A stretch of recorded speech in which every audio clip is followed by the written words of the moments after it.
There are no shortcuts to learning music, but there is a faster way. When you're practicing, when you're learning, when you're trying to discover new things, listening to other musicians, checking out workshops and old recordings of great musicians, you slowly learn the fastest way and maybe the best way to learn music. And I bet you also struggle with finding the perfect way to learn music, the perfect way to practice. Here are 3 things you should know to practice the best way and to have the best musical progress and use your time most efficiently.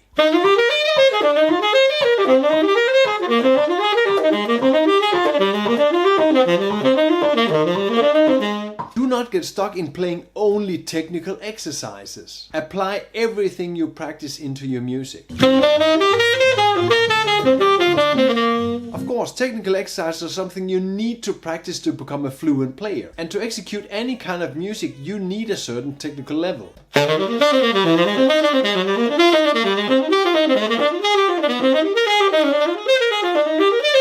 So I really think that the most important musical lesson is when you're practicing technique, it must have a musical application. So let's take a simple technical exercise. Like this descending 5-4-3-1 pattern, but moving it up the scale. Start practicing this till you know it really well in a satisfying tempo. And then before doing anything else, apply it into a lick or apply it into a musical context. The first thing I do, I take the G minor part and put it into a 2-5 lick, using the G minor on the G minor 7 chord, of course. When you have added these technical exercises into one lick, do it more and more times. Add it into other licks too.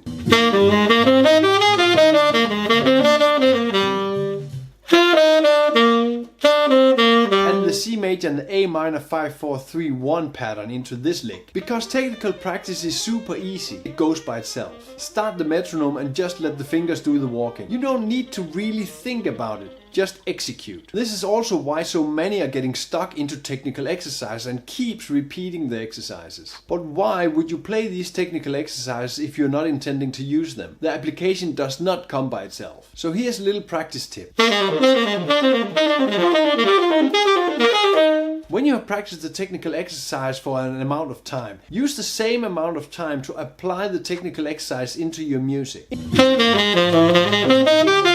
In the lesson manual PDF on Patreon, I have made some technical exercises, but much more important, I have shown you how to add the technical exercise or parts of the technical exercise into the licks. You can check it all out in the lesson manual PDF on Patreon. The link is in the description. Do-da-do-da-da-do-da.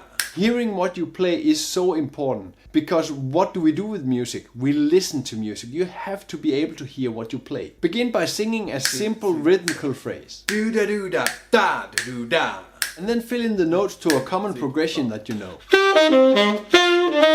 Because of the nature and the ease of playing technical exercises, we play a lot of these. And when we do this, we also get to sound like technical exercises. Because we're hearing all the technical exercises, we get used to that sound, and then our brain thinks this is how music is going to sound. But it's not true. But when we sing a lick, our reaction time from our brain to our voice is much faster and much more direct than the brain to your instrument, because you have to go through your fingers and this weird instrument. Also, when we sing a phrase, it becomes much more natural and much more fluent. To add this technique into your playing, try this. Take any rhythm that you sing over any progression, only rhythm, and then fill in the notes of the progression. In this way you get incredible rhythmic, inspired and natural jazz lines. I want to show you this exercise which you can train in your daily practice. Choose the tone material you want to play over. Here is the G minor 7 chord, so as in a G minor 7 in a 2-5-1 G minor C7 F major. Sing a 1-bar phrase at a time. Do-da-do-da-do-da. Da-da-do-da. And then fill in the notes immediately after by playing something that fits the G minor 7 chord. This exercise you really need to pull towards your own level. Make it more difficult or make it more easy for yourself. It doesn't matter, because there's really no reason to do something that's too easy or too difficult for you. Execute on your own level. A way to ease it up: when you have sung the line da do da dab, do dab. You can fill out less notes. Use 1, 2 or 3 chord tones, for example. Do this when you have a couple of minutes of practice. Sing a rhythmical line and fill in a couple of notes. In this way you get a faster reaction to your brain, you get faster fingers, and you get much better at hearing what you want to play. And this way your playing becomes much more intuitive. To get you started on hearing what to play, I've made simple rhythmical lines and filled them in with the chord tones and the scale tones of the progression I'm singing over. This is all in the lesson manual PDF on Patreon. When you start doing this, you will get much more easier reaction time, much more faster in hearing what to play. Everything is in the lesson manual PDF on Patreon. The link is in the description. Music is movement. All the greatest players knew this or know this. You must play towards the target note because you are always on your way.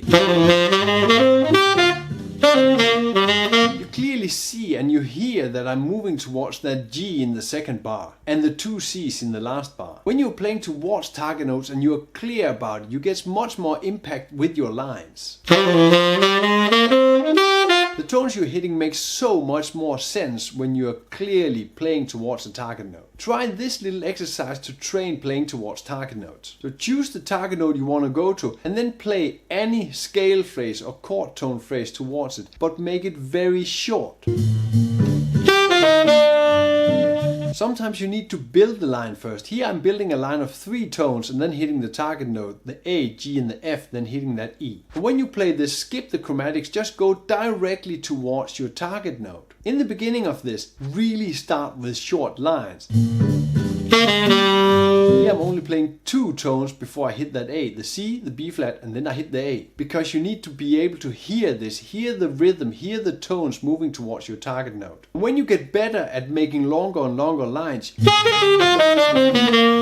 can make them as long as you want. Here I'm adding a full bar. And all these approach notes lead into that C and that F major chord. The main importance here is play with clarity. Hearing and playing towards target notes is really something you need to get used to because you need to listen in front of what you're playing, where you are going. And you need to incorporate this into your practice routine. In the lesson manual PDF on Patreon, I have made special clear phrases that goes directly into the target notes that you do not mistake them. Take these phrases and practice them, use them to hear the target notes and then add them into your own playing in all keys. Everything is noted down in the lesson manual PDF on Patreon. And the link is right here. I've been talking a lot about hearing the rhythm, hearing the target notes. And one of the things that makes you able to hear the stuff is playing the songs of the jazz tunes. Playing the songs that belongs into the jazz vocabulary. So I want to recommend you this video on how to learn lots of songs. Play music, have fun.